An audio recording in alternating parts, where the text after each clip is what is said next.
Hello everyone, welcome back to my world and I'm your storyteller Shona and I hope आप सभी ठीक ही होंगे। आप लोग कैसे हैं ये मुझे कमेंट सेक्शन में कमेंट करके बता सकते हैं। एंड मैं भी बेहतर हूँ। तो जैसे कि आपको पता है हमारी स्टोरी का नाम है एक अनोखी प्रेम कहानी। और हमने फर्स्ट पार्ट में क्या देखा था वो आप देख कर आओ, देन सेकंड पार्ट में आ जाओ। मैं कुछ नहीं बताऊंगी इस बार। तो चलिए हम 17 का सेकंड पार्ट स्टार्ट करते हैं। हमेशा की तरह कॉलेज के बाद अनु अपना रूटीन फॉलो करती है और वो घर जाके वही सारे जो उसको डॉक्यूमेंट्स उसके कुछ भी मतलब जो फाइल्स एंड ऑल वो सब होता है वो सारी चीज़ें वो देखती है, नोट्स सब नोट करती है और प्रिपेयर करती है कि कल उसको क्या पढ़ाना है। ये सारी वो चीज़ें करती है। उसके बाद वो डिनर करती है एंड ऑल, ये सारी चीज़ें करती है वो। पर वो हर रोज़ थोड़ी थोड़ी अंदर ही अंदर मर रही थी। वो अंदर सारी चीज़ें उसको खाए जा रही थी, उसकी फीलिंग्स वो जिन्हें डिनाई नहीं कर सकती थी, पर वो ईवा के सामने उसे सब कुछ करना पड़ रहा था। वो ईवा से नज़र नहीं मिलाती है पर उसकी प्रेजेंस महसूस करती है, जैसे कोई बिना बोले हर जगह साथ चल रहा हो। रात को अनु हमेशा डायरी लिखती है। तो वो डायरी खोल के बैठती है और उसमें वो फिर से लिख देती है, आज मैंने उसे देखा और खुद से झूठ बोला कि फ़र्क नहीं पड़ता। ना जाने ये मुझे कब तक करना पड़ेगा। मैं अपनी फीलिंग्स से नहीं भाग सकती, पर मेरी भी मजबूरियां हैं, मुझे भागना पड़ेगा, मुझे दूर रहना पड़ेगा ईवा से। वो लिखते लिखते ना रुक जाती है, आंखों से आंसू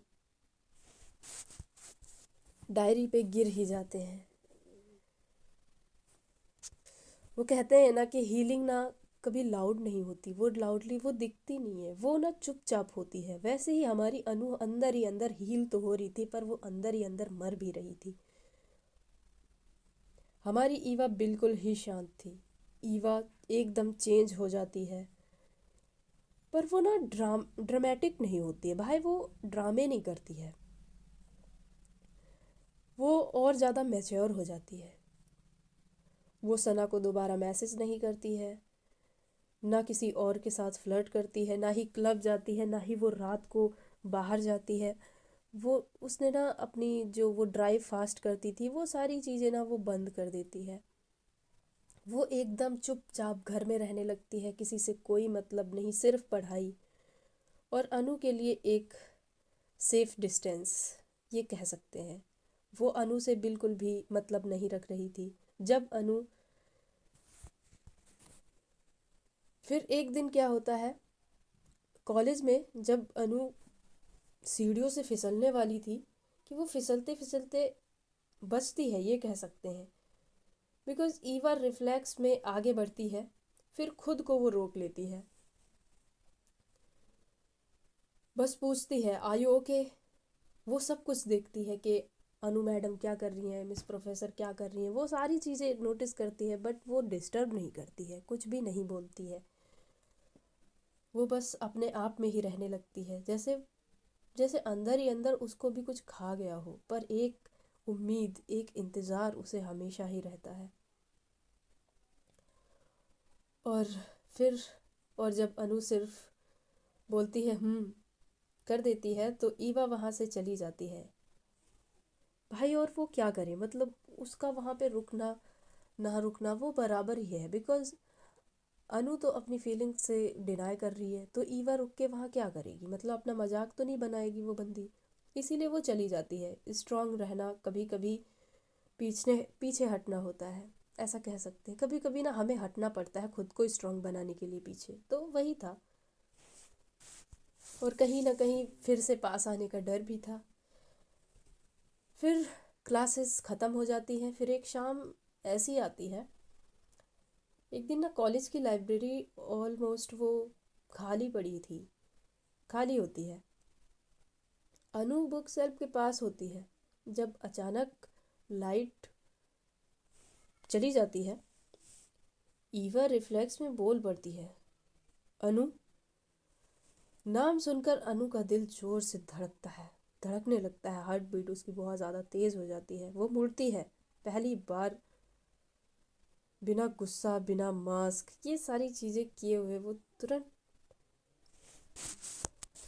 तुम्हारा ही डर मुझे लगता है, अनु धीरे से ये कहती है, इसलिए मैं दूर भाग भाग रही हूँ तुमसे। ईवा सीधा जवाब देती है, मेरा डर मुझे रोके हुए है, इसलिए मैं यही हूँ, वरना मैं कब की निकल चुकी होती यहाँ से। मैं रुकने वाले लोगों में से हूँ ही नहीं, मैं वो इंसान ही नहीं हूँ, मैं नहीं रुकती, मुझे अपनी सेल्फ रिस्पेक्ट बहुत प्यारी है, मैं चाहती हूँ, इसलिए मैं यहाँ रुकी हुई हूँ, डर है एक जो मुझे यहाँ रोक रहा है।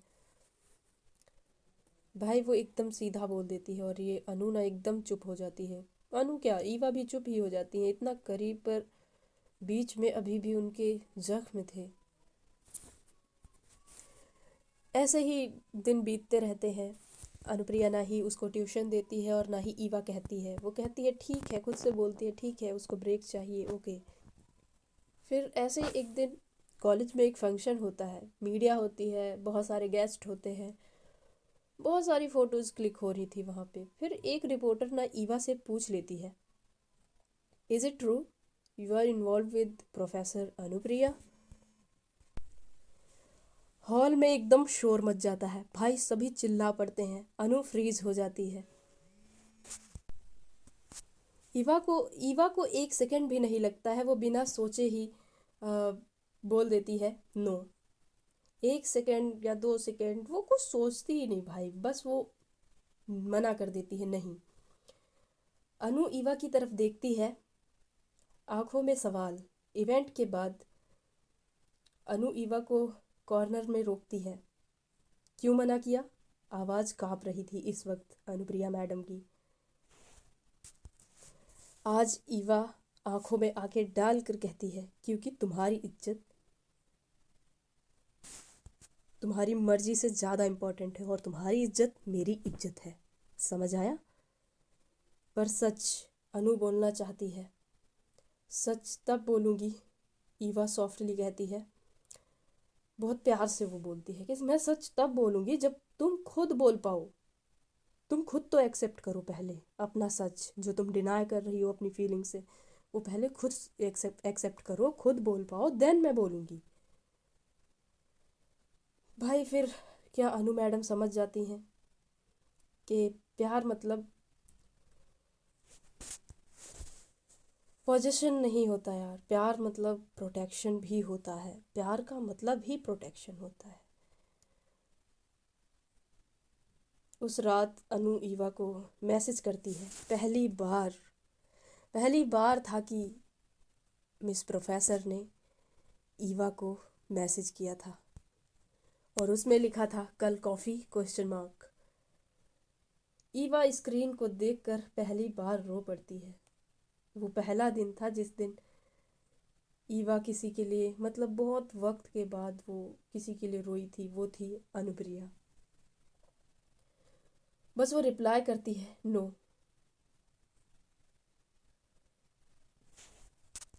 भाई बंदी यहाँ पे मना कर देती है एकदम, और ये बात अनुप्रिया को बहुत खराब लग जाती है। पर वो खुद को शांत करती है, खुद को काम कर लेती है, खुद को वो समझा लेती है, ठीक है मेरी ही गलती थी। और भाई ये तो अभी स्टार्टिंग है, देखा जाए तो वो दोनों ही टूट चुके हैं, पर वो एक दूसरे को ना तोड़ना नहीं चाहते हैं। आगे का रास्ता इन दोनों के लिए वैसे भी मुझे बहुत ज़्यादा हार्ड नज़र आ रहा है, पर देखते हैं आगे। ईवा के नो बोलने पे ना अनु ने ये डिसाइड कर लिया था कि वो इस बार ना ईवा को इग्नोर करके ही रहेगी, वो कुछ भी हो अपनी ज़िंदगी से उसे निकाल देगी, बहुत दूर कर देगी। ये सब वो खुद से डिसाइड कर लेती है। फिर उसकी छोटी बहन का कॉल आता है और वो उससे बात करती है, फिर उसे फीस रिमाइंडर होती है और वो फिर से कुछ सोचती है, उसे याद आता है यार मुझे ट्यूशन देना ही पड़ेगा अब, मुझे ये सारी रिस्पॉन्सिबिलिटी उठानी ही है क्योंकि मैं ही हूँ अपने घर पे। ये सारी चीज़ें वो सोचते हुए वो डिसाइड करती है कि वो ईवा के घर पे जाएगी उसे ट्यूशन देने। वो कहते हैं ना, कम मजबूरी अक्सर प्रिंसिपल से ज़्यादा तेज़ होती है, या फिर भाई मजबूरी मजबूरी होती है, वो हमसे ना कुछ भी करवा सकती है। फिर वो शाम को अपना बैग उठाती है और खुद से कहकर निकलती है, बस पढ़ाना है और कुछ नहीं, फोकस रहूँगी मैं खुद के ऊपर। टैक्सी करती है, वो ईवा के घर के सामने पहुंचती है। गार्ड्स गेट ओपन करते हैं, वो अंदर जाती है और वो कहती है खुद से कि सिर्फ पढ़ाना है, ओके, फोकस रहना अनु, ईवा को इग्नोर करना है, ईवा तुम्हारी सिर्फ स्टूडेंट है। ईवा का घर आज एकदम बहुत ही ज़्यादा शांत था। पहले तो कुछ लोग होते थे, पर आज उस बड़े से घर में कोई भी नहीं था। फिर आज वो जैसे ही नॉक करती है, ईवा डोर ओपन करती है और वो पता नहीं क्यों शॉक नहीं होती है। वो बोलती है गुड इवनिंग मिस प्रोफेसर। वो एकदम अच्छे से प्यार से बोलती है, और जैसे वो स्टूडेंट ही है, उसको कोई फ़र्क नहीं पड़ता कि अनुप्रिया आई है या क्या है। वो एकदम शांति से बोलती है आप पानी लेंगी या फिर चाय, क्या पीना चाहेंगी? तो अनुप्रिया बोलती है मुझे कुछ नहीं लेना है, लाइब्रेरी में चलते हैं।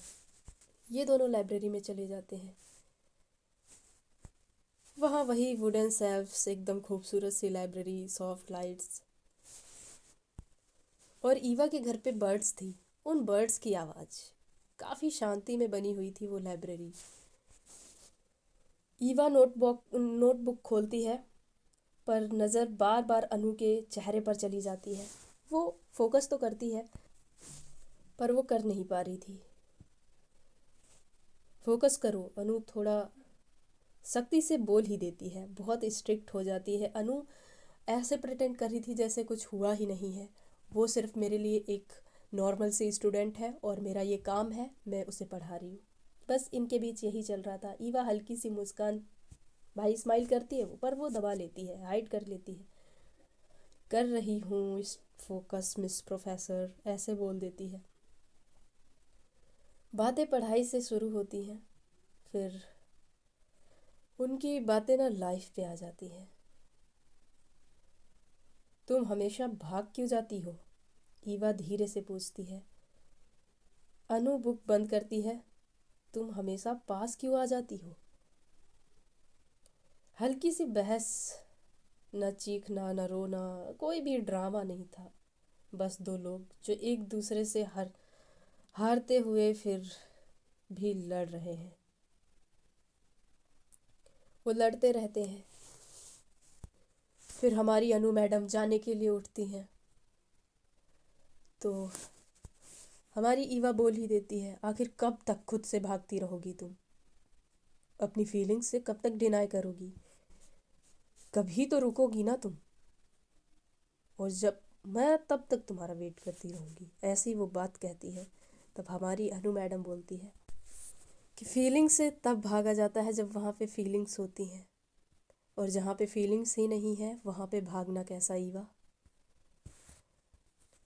और वो नीचे हॉल में चली जाती है और गेट के पास पहुँचती है। ईवा भी प्यार से उन्हें एक टीचर की तरह बाय बोलती है। Okay miss professor, bye, take care, safely घर पहुँच जाना आप।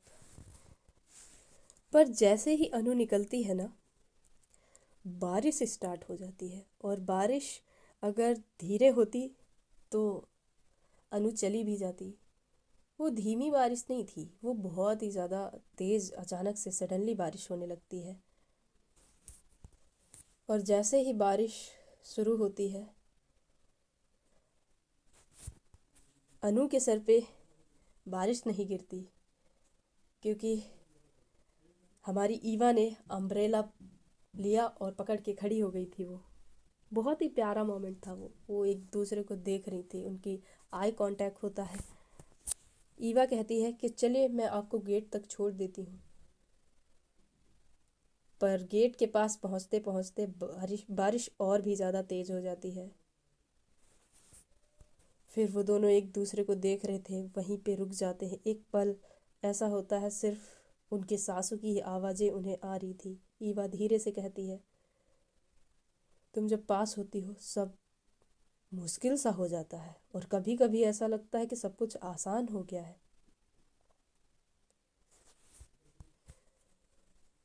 उन दोनों के बीच खामोशी इतनी थी कि वो एक दूसरे की सांसों को महसूस कर पा रहे थे। वो इतने क्लोज हो जाते हैं कि ईवा सडनली ना जाने कैसे अनु को किस कर बैठती है। ये मोमेंट काफ़ी प्यारा था, सब कुछ रुक सा गया था, पर ना जाने क्या एक पल में ही अनु का हाथ उठ ही जाता है। ईवा को वो इतनी जोर से थप्पड़ मारती है कि अम्ब्रेला भी दूर गिरता है और ईवा भी। एक सेकंड के लिए सब कुछ रुक सा जाता है। ईवा शॉक में थी, अनु की आंखें भरी हुई थी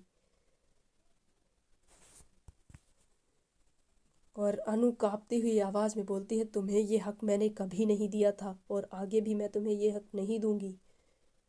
समझ नहीं आता तुम्हें? इस बार ना ईवा बहुत ज़्यादा हर्ट हो जाती है, क्योंकि आज तक ईवा को किसी ने थप्पड़ नहीं मारा था। ये पहली बार था कि ईवा के गालों पे किसी ने थप्पड़ मार दिया था, वो भी इस मोमेंट पे जहाँ पे उसने खुद से तो कुछ किया नहीं था। दोनों ने दोनों ने ही किया था। भाई किसी को भी यहाँ पे हर्ट हो जाएगा, ईगो भी हर्ट हो सकता है ऐसी जगह पे। ईवा कुछ कहती नहीं है, फिर भी बस वो पीछे हट जाती है, उसकी आंखें भर जाती हैं, न जाने क्यों वो रोने से लगती है। पर ये सब अनुप्रिया जब देखती है कि उसकी आंखें भर गई हैं और वो खुद भी बहुत गुस्से में है, पर वो बहुत कंट्रोल कर रही है, और यहाँ ईवा भी बहुत गुस्से में है। और दूसरी तरफ हमारी मारिया जी और मीरा मैडम दोनों पार्टी अटेंड करने के लिए बाहर गए हुए हैं और वो रात को लेट वापस आएंगे। और वो जब वापस आ रहे होते हैं तो उनकी कार ना ख़राब हो जाती है। मारिया कुछ देर खुद से ट्राई करती है, बहुत टाइम हो जाता है, मैकेनिक को फ़ोन करती है, फिर भी कोई मैकेनिक अवेलेबल नहीं था बिकॉज़ इतनी तेज़ बारिश हो रही थी। तो वहाँ पे उन लोगों को रुकना पड़ता है। वो एक जगह पे रुकते हैं जहाँ पे एकदम खाली सड़क थी, पर कुछ तो था वहाँ पे, वो रुक सकते थे थोड़ी देर के लिए, क्या वो कुछ घंटों के लिए रुकते हैं। फिर वो सोचती है कि कार को ठीक किया जाए, थोड़ी सी बारिश कम हो। और इस तरफ हमारी अनु मैडम को रिग्रेट हो जाता है और वो रिग्रेट ना अनु मैडम को रुकने नहीं देता है। 2 कदम जाकर अनु रुक जाती है। उसके उसका चेस्ट बहुत भारी हो जाता है, वो बहुत ही ज़्यादा, मतलब पता नहीं कैसा वो भारी सा फील कर रही थी, जैसे कोई बोझ हो गया हो उसे। वो पलट कर ईवा के पास आती है, उसके चेहरे दोनों हाथों में पकड़ती है और खुद किस करना स्टार्ट कर देती है। इस बार वो डिसीज़न के साथ आई थी, वो ये करना चाहती थी। ईवा फ्रीज हो जाती है और वो काफ़ी देर तक बहुत ही डीप अनु उसको किस करती रहती है। और फिर वो फिर से हॉल में चली जाती है और हॉल में भी उनका ये 5 से 10 मिनट तक ऐसे ही सब कुछ चलता रहता है। ईवा फिर भी एकदम फ्रीज थी, वो बैक नहीं करती, जैसे ही करने वाली होती है वो किसको बैक, फिर तुरंत ना जाने उसे अनुप्रिया की एक बात याद आती है, जहाँ पे फीलिंग्स होती है वहाँ रुकते हैं, वो ऐसा कुछ उसने बोला था, पर जहाँ फीलिंग्स ही नहीं वहाँ रुकना कैसा, वो बात उसको ना याद आ जाती है और वो तुरंत पीछे हट जाती है। वो अनु को थोड़ा सा फोर्स करते हुए और खुद को खींचते हुए वो बहुत ही जल्दी में अपने आप को वो पीछे कर लेती है। बस, ईवा धीरे से कहती है, अब नहीं। ईवा 1 कदम पीछे, अनु 1 कदम आगे। न जाने क्या हमारी अनु मैडम को हो गया था कि वो रुकना ही नहीं चाहती थी। और वही अनु को सबसे ज़्यादा चुभता है कि ईवा पीछे क्यों हो रही है जब मैं आगे जा रही हूँ। और यहाँ हमारी मीरा और मारिया, भाई मारिया का जो हाथ होता है वो ना मीरा के हाथ को बहुत ही ज़ोर से होल्ड कर लेती है। बारिश हो रही है, बारिश के नीचे न जाने कैसी वो अनकही क्लोजनेस उनके बीच थी। कोई वर्ड्स नहीं थे, बस हीट सी महसूस हो रही थी, बस प्रेजेंस थी। एक पल के लिए दुनिया सिर्फ दो लोगों तक सिमट सी जाती है। वो बहुत ही सॉफ्ट था जो भी था, बट मीरा थोड़ा सा अजीब सा फील करती है। तो मारिया उसे एकदम ठीक करने के लिए कुछ ट्राई करती है। वो न जाने कैसे मीरा को सडनली किस करना स्टार्ट कर देती है, और वो दोनों फिर कार में जाते हैं। और हमारी मीरा भी सब कुछ बैक कर रही थी। इन दोनों के बीच एक दुनिया थम सी गई थी, जैसे ना जाने ये क्या हो रहा है। जैसे सब कुछ बहुत खूबसूरत सा लग रहा था। वो ठंडी सी हवा, वो बारिश, वो सब उन्हें महसूस हो रही थी। और जैसे आज वो सिर्फ दोनों हैं और कोई नहीं। और दूसरी तरफ अनु बार बार पास आ रही थी, और पर ईवा हर बार खुद को पीछे कर लेती है। तुम्हारे पास आना मुझे तोड़ देगा, ईवा ऐसा बोलती है। अनु की आंखों में पहली बार सच्चा दर्द था। और दूर जाना, वो पूछती है। ईवा कुछ नहीं कहती, बस वो चुप रहती है। वो जैसे टूट चुकी है अंदर से, पर वो फिर भी वो अनु मैडम से दूर रहना चाहती है, इग्नोर करना चाहती है। और फिर ईवा गेट ओपन करती है। ना जाने क्यों वो चाहती थी कि अनुप्रिया अभी के अभी यहाँ से चली जाए। गेट ओपन करती है और वो इशारा करती है एक हाथ से कि जाइए मिस प्रोफेसर। और अनु मैडम यहाँ पे इतनी ज़्यादा हर्ट हो जाती है भाई, वो चल देती है और उसके हाथ में अम्ब्रेला पकड़ा देती है ईवा। पर अनु मैडम उस अम्ब्रेला को फेंक देती है और वो भीगती हुई अकेली चली जाती है। ईवा ना विंडो से सब कुछ देख रही थी। थे तो वहाँ पे दोनों ही हर्ट थे यार। दोनों एक दूसरे के बिना अधूरे ही थे, ये कह सकते हैं। ये जो दोनों के बीच है, ये कब समझेंगे पता नहीं। अभी ये समझ रहे हैं, नहीं समझ रहे हैं, कुछ समझ नहीं आ रहा है। पर ये समझेंगे आगे जाकर। आगे हम देखेंगे कि आगे इन दोनों के बीच क्या क्या होता है। इनकी जो स्टोरी है, लव स्टोरी इनकी कैसे कंप्लीट होती है, इनकी अनोखी प्रेम कहानी कैसे बनती है। तो ये पार्ट बस यहीं तक रहेगा। एंड आई होप आप लोगों को ये स्टोरी पसंद आ रही होगी। कमेंट सेक्शन में कमेंट करके बता देना। और जैसा पिछले पार्ट में मुझे प्यार दिया है, वैसा ही कमेंट सेक्शन में प्यार दे के जाना। डू लाइक सब्सक्राइब 1 के करवा दो जल्दी से। तो तब तक के लिए आप लोग अपना ध्यान रखें। मिलते हैं कल नेक्स्ट वीडियो में। Thank you so much. Bye bye and good night.